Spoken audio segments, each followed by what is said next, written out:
ఇది ఎన్నోసారిరా? 29సారి అన్నా. Phone ఎత్తద్దని, love అంటే ఇదే అని ఆ గడియారం గడి చెప్పాడుగా.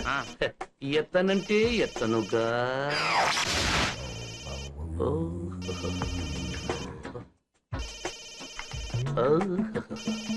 ఎత్తనుగా, ఎత్తనంటే ఎత్తను. సార్ ఏం సార్ ఇది? నా నెంబర్ చూసి కూడా ఫోన్ ఎత్తట్లేదు మీరు. అది అది ఫోన్ నాకు అర్థమైంది సార్. మొహమాటానికి నా నెంబర్ ఫీడ్ చేసుకున్నారు తప్ప నాకు ఫోన్ చేయడానికి కాదు. నా ఫోన్ రిసీవ్ చేసుకోవడానికి మీకు మనసు రావట్లేదు. నేను లాంగ్ డ్రైవ్ తీసుకెళ్దాం అనుకున్నాను, కానీ నా ఎగ్జామ్ వల్ల కుదరలేదు. మీరు బాధపడి ఉంటారని నిన్న మొన్న హాలిడేస్ అయితే మీతో డిన్నర్కి వెళ్దామని మీకు ఫోన్ చేశాను. కానీ మీరు సారీ సార్, ఇప్పుడు నాకు అర్థమైంది నేనంటే మీకు ఇష్టం లేదని. Okay sir, bye.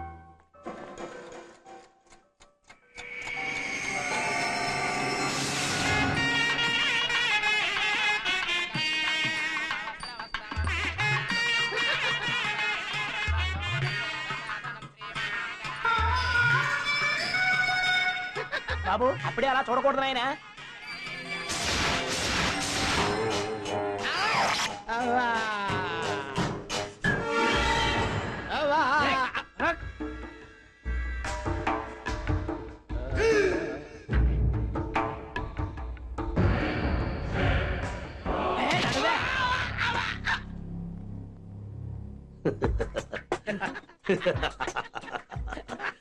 పెళ్లి చేసుకుంటున్నావా నాన్న? అవునండి.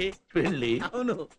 తమాస్ తమాస్ మమ్మల్ని ఎవరిని పిలవలేదే? అంటే పిలుద్దాం అనుకున్నాను కానీ కార్డులు తక్కువైనాయా? సార్. సారేంట్రా సారు?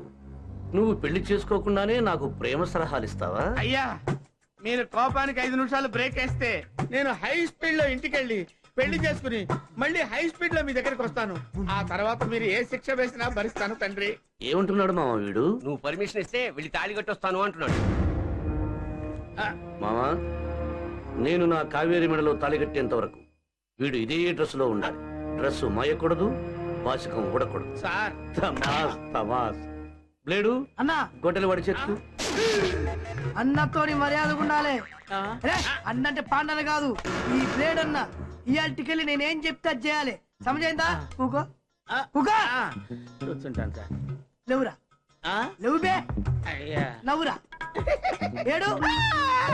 అది ఇయాల్టికెళ్ళి గడియారంలో నువ్వు పెద్ద ముళ్ళు అయితే నేను చిన్న ముళ్ళు లెక్క. నా వెనక పొంటే జరుగుతుండాలి, నేను చెప్పింది చేయాలి. సమజైంది కదా? ఇక పట్టుకో, నడువురా, రాబే.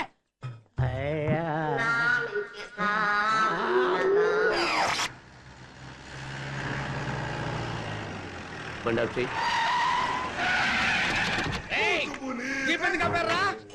ఎవరు అన్న కారు కట్టొచ్చింది? ఏం చేస్తాను? ఎయ్యనికి బ్లేడ్ అని ఉన్నాడు నోరు మీదే. అది కాదన్నా. వెళ్ళి 4 రాళ్ళు ఏరుకొని ఆ కులం దగ్గర తీసుకురా. మా నాయనమ్మ చచ్చి ఎక్కడుందో. ఒరే గడియారం, ఎప్పటికైనా 4 రాళ్లు పోగు చేసుకుంటావురా అంది. అప్పుడు అర్థం కాల, ఇప్పుడు అర్థమైంది. రాళ్లు కావాలంట, రాళ్లు. ఇంకా నయం, నీ కిడ్నీలో 4 రాళ్లు తీసుకురావాలా.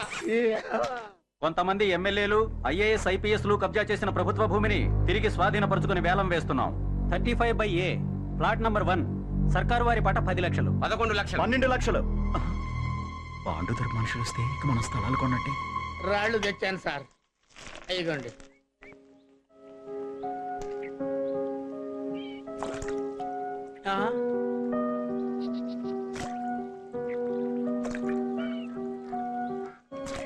ఏంటన్నా అక్కడ వేలం పాట వదిలేసి ఇక్కడ రాళ్ళాట మొదలు పెట్టావు? ఏ లేదురా, రాత్రి టీవీలో ఒక సినిమా చూశా. అందులో హీరో నాలాగే చెరువు గట్టు మీద కూర్చుని తమాస్ తమాసగా నీళ్ళలోకి రాళ్ళు ఇస్తున్నాడు. తమాస్ తమాసగా నీళ్ళలోంచి బుడుమున హీరోయిన్ పైకి వచ్చింది. నా కావేరి ఇలాగే నీళ్ళలోంచి పైకి వస్తుందని రాళ్ళు ఇస్తున్నాను. నువ్వు తలుచుకోగానే ఆ అమ్మాయి నీటిలో ప్రత్యక్షం కావడానికి ఇది సినిమా కాదు, జీవితం. అదంతా నాకు అనవసరం. కావేరి డింగ్ డింగ్ అని వచ్చేంత వరకు నేను ఇలాగే వేస్తుంటాను. అనా చెరువు పూడిపోతానా? ఇంత బాధ ఎందుకన్నా? అసలు నువ్వు అను. అరే ఆ పోరిని తీసుకొచ్చి చర్ల పాడేస్తే బుడుంగ లోపలికి వెళ్ళి పైకి వస్తుంది.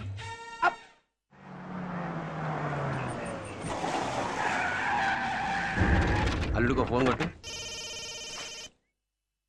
నా ఫోనా? కావేరి దగ్గర నుంచా? అదన్నా మా అమ్మ దగ్గర నుంచి. ఏహే, ఆల్ సెల్స్ స్విచ్ ఆఫ్. అన్న చెప్పుడు కదా. స్విచ్ ఆఫ్ చేయండి రా. ఆఫ్ చేసేటేంట్రా? ఫైల్ ఇవ్వరా. మొత్తం 100 ప్లాట్లకు గవర్నమెంట్ ఫిక్స్ చేసిన రేటు 10 కోట్లు. ఈ సూర్య పాట 10 కోట్ల 1 రూపాయి. ఒకటోసారి, రెండోసారి, మూడోసారి.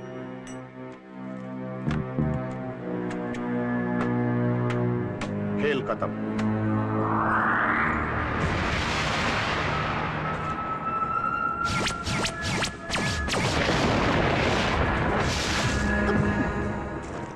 ఎట్లుంటుండే ఎట్లయిపోయింది అన్న. ఇదేంటి కావేరి బదులు మామ వచ్చాడు? నువ్వు ఇలా ఒడ్డు మీద కూర్చొని రాళ్ళు చేస్తూ ఉండు. ఆ సూర్యగాడు రాయి మీద రాయి పెంచి కోట కట్టేస్తున్నాడు. ఇవాళ ఆక్షన్లో గవర్నమెంట్ రేట్కే స్థలాన్ని కొట్టేశాడు. ఎన్నాళ్ళ నుంచో నువ్వు కోరుకుంటున్న స్థలాన్ని గద్దలా తనుకుపోయాడు. మామ, నేను సూర్యాన్ని కలవాలి. సూర్య అన్న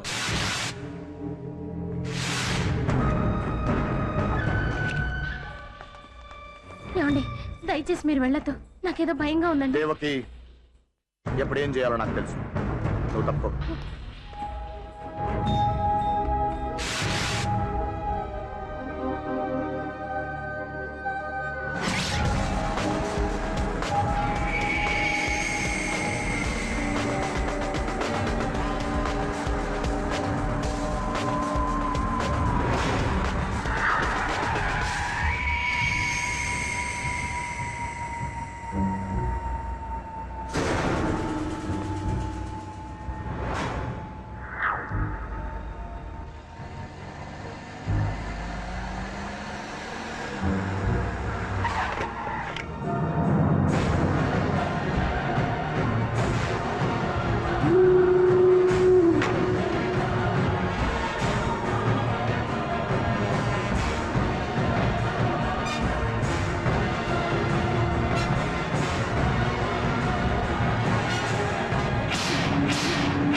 కూర్చోన్నా.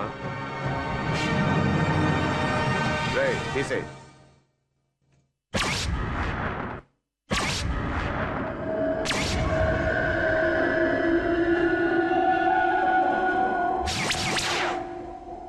ఏం మామా? సారా దేవరాజు వచ్చాడు. కంపొచ్చినప్పుడే అనుకున్నా వాడే వచ్చుంటాడని. ఏం దేవరాజ్, వ్యాపారం బాగా జరుగుతున్నట్లుంది. హుషారుగా ఉన్నావు. కూర్చో. లేదన్నా, నువ్వు హామీ ఇస్తానంటేనే కూర్చుంటా. అడగ్గానే వరమిచ్చే శివుడు బట్టే నెత్తిన చేతులు పెట్టి భస్మాసులు తయారయ్యారు. అసలు విషయం ఏమిటో తెలియకుండా. ఏం లేదన్నా, ఒక్క నిమిషం. సారా మీద కావలసిన దానికంటే కోట్లు సంపాదించి ఈదికో ఇల్లు కట్టించా. కానీ ఏంటి సుఖం, ఒక్కింటి ముందు కూడా ఎమ్మెల్యే అని బోర్డు లేదు. మోడల్కి ఒక కారు చొప్పున మొత్తం కార్లు కొనేచ్చా. కానీ ఏంటి సుఖం, కొయ్యి కొయ్యి కొయ్యి కొయ్యి అని శబ్దం చేసుకుంటూ సోడా ఉడ్డి షేపులో ఉండే నీలి రంగు బుడగలైటు ఒక్క కారు మీద కూడా లేదు.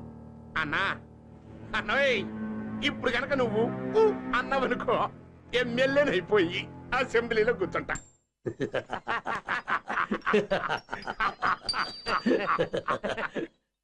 ఏంటన్నా అడ చూస్తున్నా? పైకిలే, పైకిలేరా. ఎమ్మెల్యే అంటే ఏంట్రా? అదేనన్నా, రవీంద్ర భారతి ముందు తెల్లగా పెద్ద బిల్డింగ్ ఉంటుంది. దాని ముందు మహాత్మా గాంధీ గారు కళ్ళు మూసుకుని మౌనంగా కూర్చొని ఉంటాడు. లోపల ఒకళ్ళు తిట్టుకుంటూ పోట్లాడుకుంటూ మైకులు పగలు కొట్టుకుంటూ ఉంటారు. వాళ్ళే కదా. రే సరాసలే, ప్యూన్ అవ్వాలంటే స్కూల్ సర్టిఫికెట్ కావాలి, ఆఫీసర్ అవ్వాలంటే యూనివర్సిటీ సర్టిఫికెట్ కావాలి. ఎమ్మెల్యే కావాలనుకుంటే నీ నియోజకవర్గ ప్రజలు సగానికి పైగా ఓటెయ్యాలి. అసెంబ్లీ అంటే పేదవాళ్లకు దేవాలయం, మేధావులకు విశ్వవిద్యాలయం, యువతకు గ్రంథాలయం. అలాంటి పవిత్రమైన చోటుకు ఇలాంటి పందికుక్కులు వెళ్ళడం ఏంట్రా? వెళ్ళి నాటు సారాంతో బావా. అది కాదన్నా, నాది మాట ఒకటే, రూట్ ఒకటే. ఇంకోసారి ఆలోచించు. నేనేదైనా ఆలోచించి మాట్లాడతాను. మాట్లాడిన తర్వాత ఆలోచించను. తోకం సరిపోలేదు అనుకుంటాను. అన్నయ్య చెప్పాడా? అర్థం కాలే? ఇంకోసారి విసిగించావంటే నువ్వు తెచ్చిన బస్తాలను మూట కట్టి పారేస్తా. పోరా.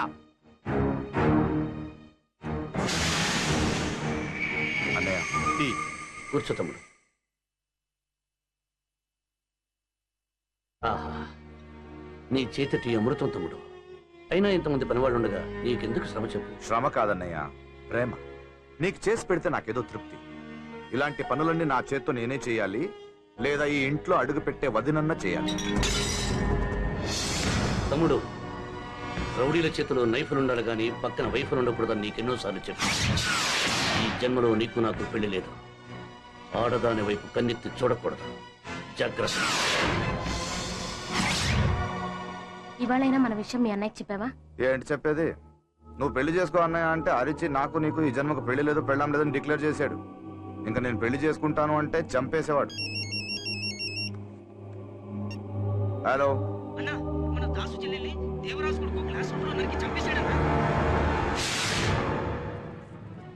అన్నా పాండన్నా, ఘోరం జరిగిపోయిందన్నా. నా చెల్లెలు ప్రేమించలేదని తన కాలేజీలో ఒకడు చెల్లెలను నరికేశాడన్నా, నరికేశాడు. ఎవడరా వాడు? దాన్ని చంపడం ఎందుకు? ఇప్పుడు చస్తానేమని భయపడి చావడం ఎందుకురా? ఆ పాండుగాడి దెబ్బకి తట్టుకోలేక నేనే రాజకీయాల్లో వదిలేసి మూల కూర్చున్నా. ఇప్పుడు నువ్వు వెళ్ళి ఆడి అనుచరుడు చెల్లెల్నే చంపొచ్చావు. కనపడ్డావంటే కాల్ చేతులు మారేస్తారు. ఆటోలో వెళ్ళి పోలీస్ స్టేషన్ సరెండర్ రావు. ఎవరికి అనుమానం రాకుండా ఉంటుంది. మీరు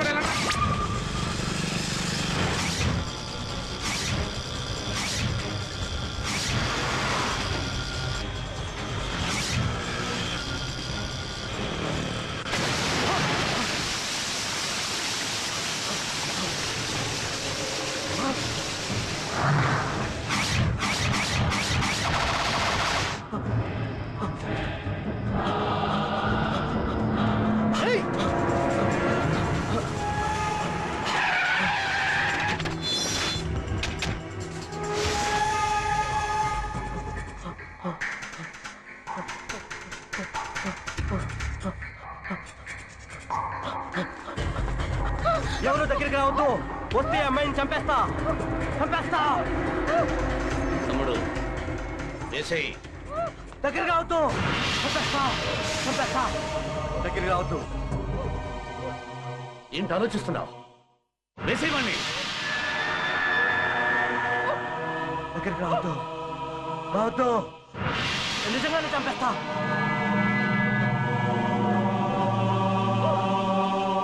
మన ముందు అమ్మాయిని ఏమీ చేయలేడు. వేసేయని ఇచ్చుండి.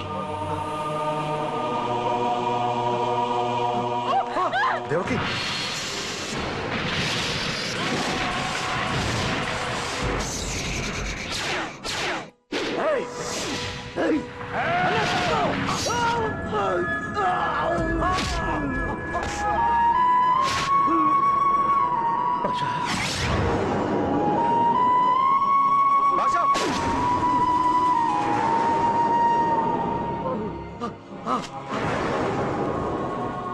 హాస్పిటల్ తీసుకెళ్తాం పదండి.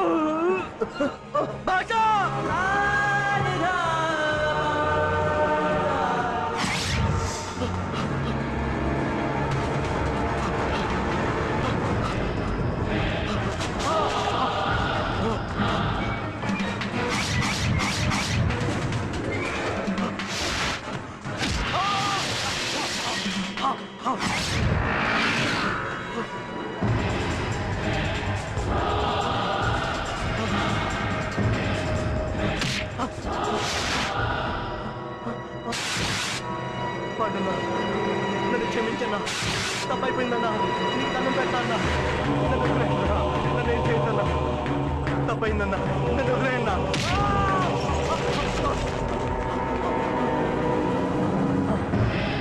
నన్ను ఏం చేయొద్దన్నా. నీకు దండం పెడతా. ఇంకెవరిని ఇలా చేస్తున్నా.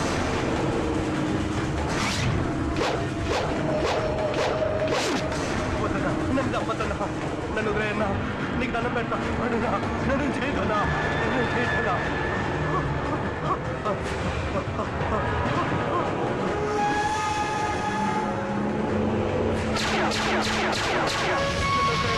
నన్ను క్షమించన్నా. నీకు దండం పెడతా.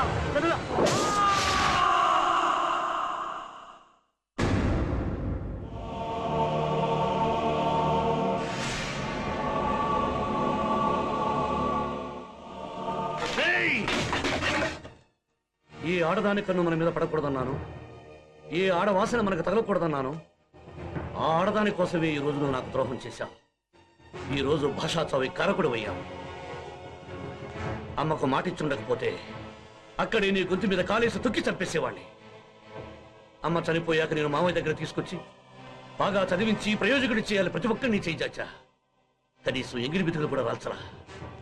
చెయ్యి ఎత్తా ప్రతి ఒక్కరూ నా కడ దగ్గర వచ్చేరారు.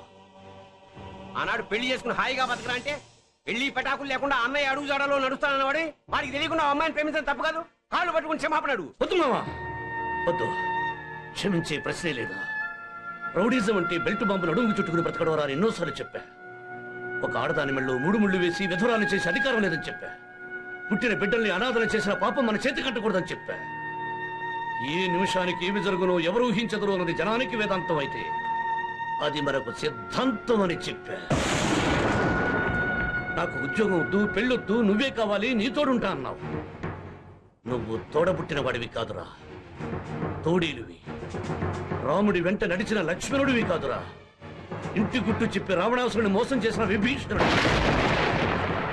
ఈ రోజు చచ్చిపోయింది భాష కాదు, నువ్వు నువ్వు పోరా.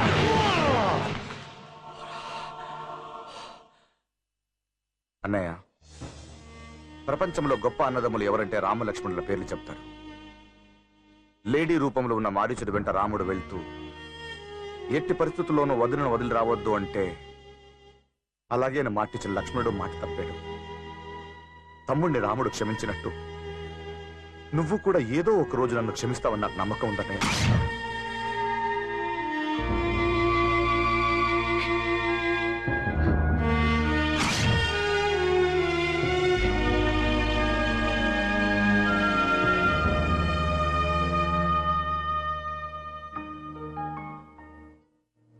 ఎలా ఉన్నావు తమ్ముడు? బాగున్నానన్నయ్య.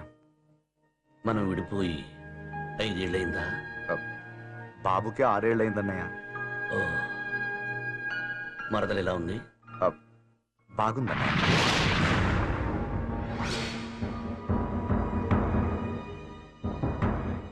ఎరా, నన్ను వేసేయాలనే ప్లాన్లో వచ్చావా? లేదన్నయ్య, మన వృత్తికి ఇది అవసరమని ఇది లేకుండా బయటికి వెళ్ళొద్దు నువ్వే కదా నాకు నేర్పావు. నా దగ్గరకు వచ్చేటప్పుడు కూడా చచ్చా.